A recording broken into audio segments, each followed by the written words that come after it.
16 weeks left for Bound for Glory. Roughly almost 3 weeks. Less than 3 weeks. It's like 2.5 weeks.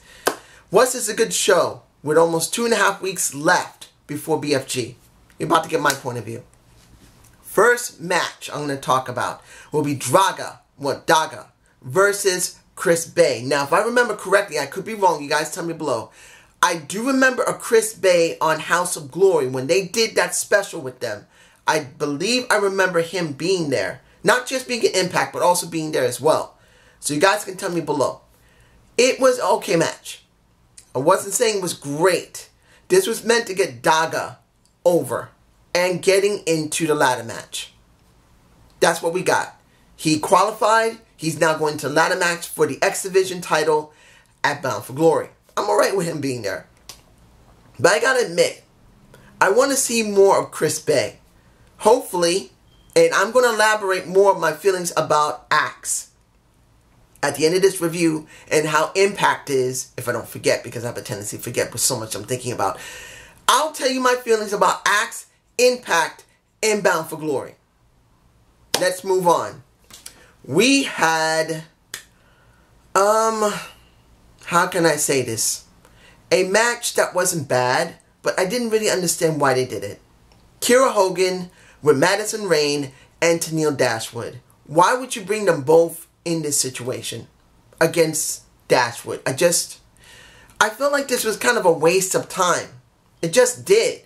You could have put Dashwood up against Alyssa.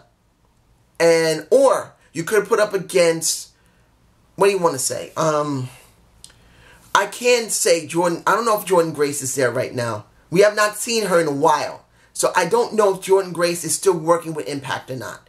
But if she was, I would like to see Tennille Dashwood work with a Jordan Grace. And even though you don't want to hurt Tennille's really great push, you can have the dynamic duo of Kiera Hogan and Madison Rayne come in and interfere with the match. That could have been fine. Tennille could have kept what she had and they could have continued the rivalry. But since I have not seen Jordan Grace, I don't know if she's still there. I don't know. She probably isn't there because she's probably not signed.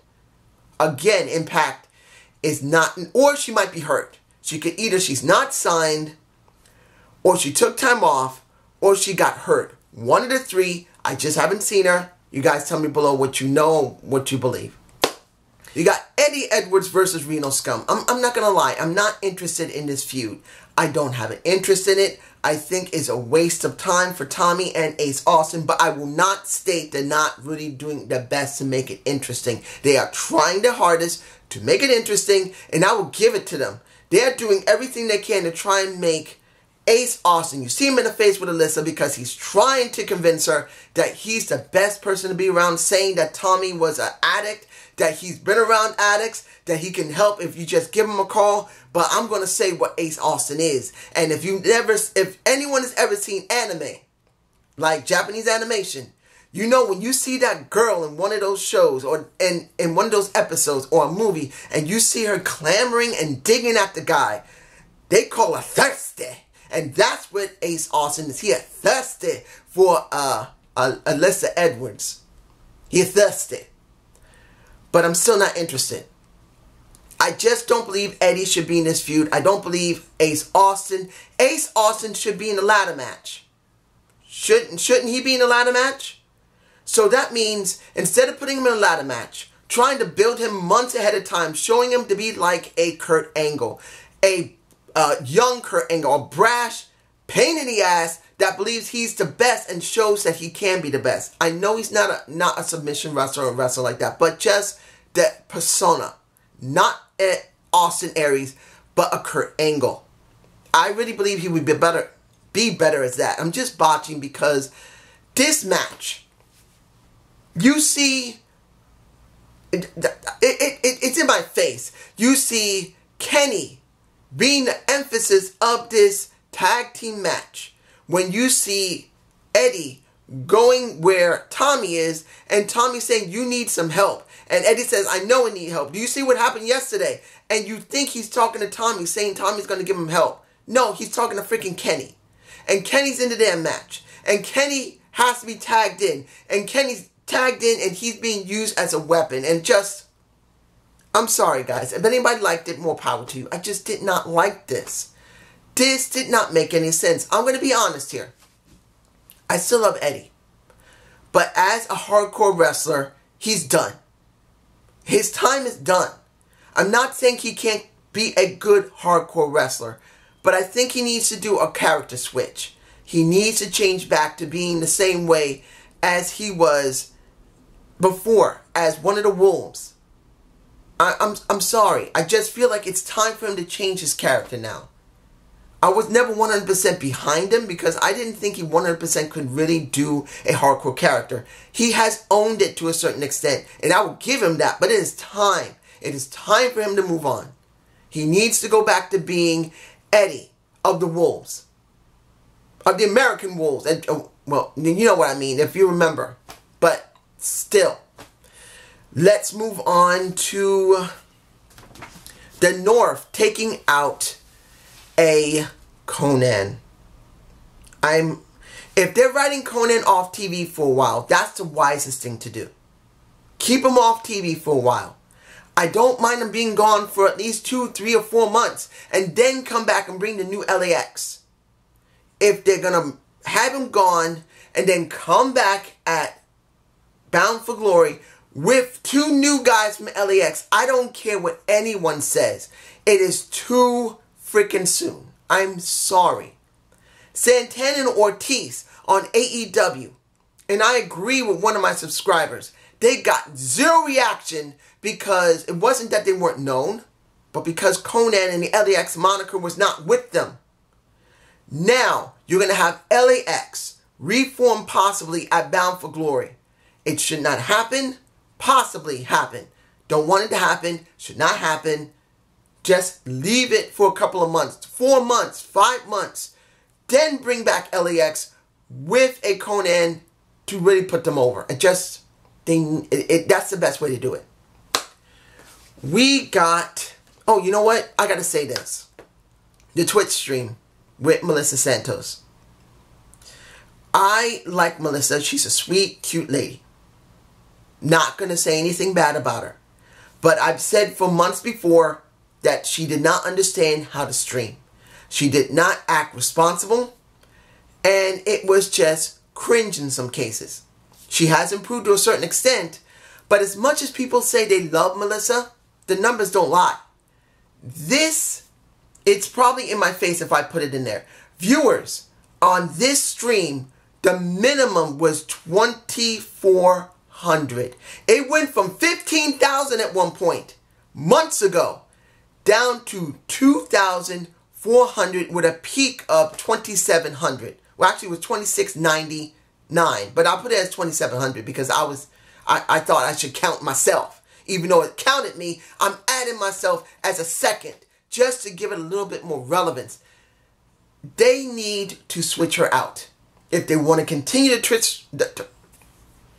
She's in my face again because honestly, as nice as Melissa is, she's not doing anything for the stream. I'm not against her, but she does not really draw in anyone. She doesn't. You should be having at least nearly 10 to 12,000 people on the freaking stream right now. Why are you at 2,400? You're literally dipped. What happens when you reach 1,000? They're going to keep the stream up? They're going to keep doing 500? They got to drop the stream or switch the person there. Put someone there you know is going to make it interesting. Moving on. You have Havoc and Father Mitchell. Havoc getting chewed out by Father Mitchell because of Su Yung, which I felt they messed up very badly. They should have done something with Su Yung once Havoc had the title. This makes no sense. It's a waste of time. Su Yung bottom with Havoc without a freaking title makes no sense. And then you bring in they're in my face. You bring them in to this situation. All 3 of them. Father Mitchell, Havoc, and Taya Valkyrie saying, I need something done. You don't want your boss being mad at you. I'll give you a title shot if you take out Tennille Dashwood.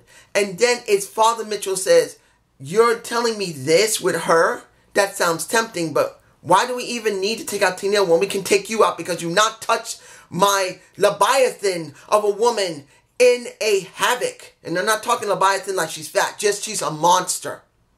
Just like Batista was called Leviathan. He wasn't fat. He destroyed everybody. So just in case someone gets triggered, I'm not trying to trigger you. They did that with Batista. I'm using that. There you go. I just feel like this is a waste of time. They should have waited until Havoc won the title. They should have kept them tagging together, working together with Father Mitchell. It made better sense to do something with them, particularly now you're talking about the Undead Realm and their boss, supposedly Satan, getting mad because his favorite undead bride is getting screwed with the super big woman that can kick any man or woman's ass. I'm just saying. Okay, Tessa Blanchard had an interview. I'm not saying she did a bad interview, but it makes sense what happened with Draaga and Chris Bay. Because when you do Chris Bay with Draaga, and you see that once it was over, and you see the wonderful Jake Chris, I believe it's Jake Chris, beating the crap out of him with his brother Dave, and then you see a Tessa come out, it just stands to reason she had to say something, she had to do something. As I said before, her storyline sucked because they didn't go down the China route and they didn't go down the Daniel Bryan route. They're trying a totally different route that doesn't seem to feel right. It doesn't work. It just doesn't work. She has no faction and she's not an underdog. She isn't. And I'm not harshing on Tessa. It's not her fault. The writing sucks. So now we're reaching near the end of this story. And I'm going to be honest here, no matter if anybody likes it or not, she's got to win the X Division. Because if they keep this up and she does nothing, and she continues fighting against OVE, trying to take out Mad Dog Fulton, that's little woman, who's probably my height. Of course, she can break my back with all those damn muscles. Is an actual threat to a Mad Dog Fulton? Are you serious? I can understand the Chris brothers. I mean, yeah, I can understand the Chris brothers, and I can understand Sammy. But Mad Dog Fulton, it needs to end. End it. Please, Impact. Also, we got the, well, not the signing, but basically the two guys that's going to be facing one another at Bound for Glory. Shamrock versus Moose. They had people talk between them, and then they face each other. And then Moose at one point says he's a bitch, and you got Shamrock calling him a bitch, and it just basically goes back and forth until Moose smacks a Shamrock in the face. As you can see, both of them in my face, pretty much going at it and getting pulled apart. Am I interested in this?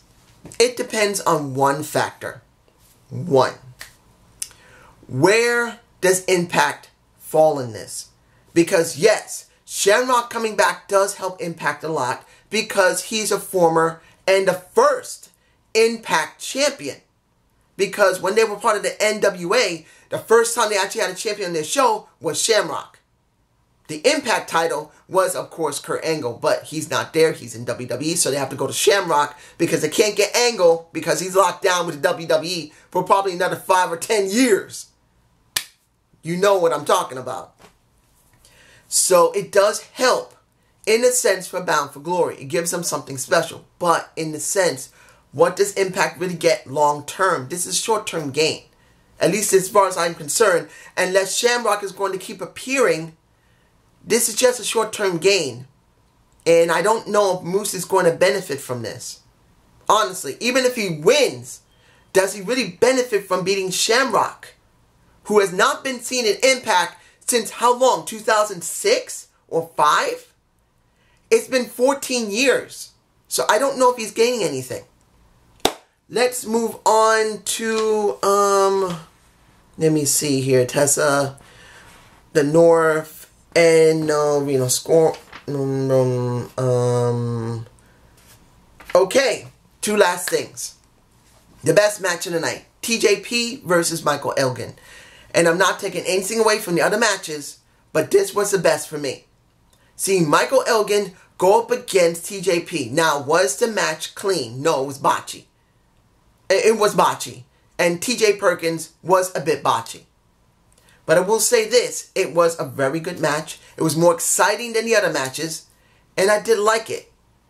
And in the end, I didn't expect Elgin to lose, but I am kind of worried that Elgin's, his right arm was hurting him because of one move. I think it's when he caught TJ Perkins outside the ring. It's in my face if I caught that image. I think I did. If I didn't, I'm sorry, guys. But essentially, you got Elgin winning, and he's going up against Marufuji, which I am interested in seeing how Marufuji is going to be working in an Impact ring. Now, it's not the first time he's been there. He was there years before. But this is now going to be Bound for Glory. So hopefully it's going to work out. The last thing we'll talk about, well, next to my thoughts about the entire thing, is what happened when you had the closing of the show and what happened with Sami Callihan. Sami goes to the ring with security.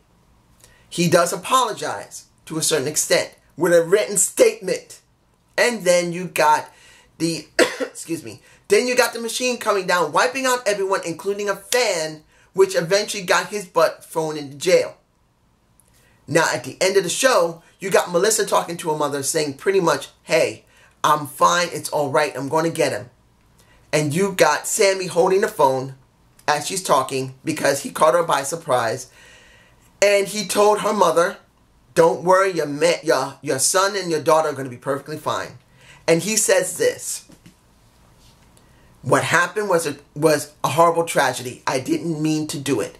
I wasn't supposed to do it, but your husband messed with me. Instead of just leaving me alone, I tried to whack him. I got you. I'm sorry. But then he says, and he's in my face, I'm not going to lie, I still enjoyed it, even though I didn't mean to do it. And you see the last scene of Melissa being so pissed beyond recognition. Now, does this give an interest to Bound for Glory? We get an interest for Bound for Glory. But this is something I wanted to make very clear to, I believe it was Gettysburg. I can't remember the rest of him. I'm sorry, dude. I do remember you were Gettysburg. But this is what I got to say. Because of Axe TV taking over of Impact on the 29th. Because right now they're airing old TNA shows up until the 29th of October. Unless I'm wrong, it is the 29th when they transition from where they've been at Pursuit over to Axe TV. And I know they have a huge subscriber, well, 120 million people watch Axe TV. And you know, a lot of people are excited, thinking now we're finally going to get somewhere. Finally, we're going to get something. Finally, Impact can be what they be. I say this again. As I said before when they went to Pursuit and when they went from Destination America, wait and see. Be calm. As excited and as hyped as you are, 9 days after Bound for Glory, which probably will be a good show, you do not know how the writing team of Impact is going to act. Look for the last 6 months. Particularly with Eddie Edwards, who should by now have already transitioned back to being to old Eddie. Because he really needs to switch. And they got him locked into a very, as far as I'm concerned, a generic, well pushed, because they're trying their best and they are doing it. I just don't believe this is right because this is a filler feud. Eddie has nothing to do. That's why they did this feud. Seeing Moose, who's done nothing for months and months. Everybody said Moose is money. He needs to be in the main title scene. Where did it go? Nowhere. Look at Killer Kross. Killer Kross was money. Instead of working with a Scarlett Bordeaux as his actual girlfriend, they didn't do anything with her other than mess with men, which didn't really lead anywhere. It was nice to see a woman as the first woman to Impact to mess with men in a long time probably. Didn't lead anywhere. Look at what's been going on with the Rascals. Nothing. Look what happened with Sami Callihan and Rich Swann. He should have turned heel and gone into OVE. And remember, Sami offered him to go into OVE. He didn't need to be part of Ohio to be part of it. And I heard more than a few people say, hey, OVE only let people in Ohio. Then why is Rich Swann from Georgia? Tell me I'm wrong. Or I think he's from Georgia. Either Tennessee or Georgia. I believe it's Georgia. But it's not the point. All these moments for more than 6 months could have been capitalized. And they have not done it. The writing has not been good for this year. Last year was great. This year it's not. And now they're going on a new network that has a $120 million subscriber base. So I'm telling you guys, be cautious and patient. Wait a year like I did last year going to this year. And I was right. Look what Impact has done since around March of this year. At least easily March or April. They have not booked themselves well. They have not done things well. They have perfect opportunities. They have not done it. Now, do I believe Bound for Glory is going to be bad? No. I believe it's going to probably be a very good show. But when it comes to going to acts, the question is going to be, will they change the writing? Will they change the sets? Will the wrestlers have better character development? Will we see more of the ones that are in the back who do nothing? How many people did we see during that wedding that are probably seen on Explosion and not seen at all on the main show when we need to see them? The question is going to be, once Axe is established with Impact, will they change and do something better? I'm waiting to see. I am not being hype about Axe. This is not about Axe being bad, but this is about Impact getting better. But this is my point of view. Have a good day. Have a good night. Oh, I'm going to see SmackDown, and maybe I'll do a smack of SmackDown possibly tomorrow. I don't know. I got some stuff to do, but watch. Have a good day. Have a good night. Peace.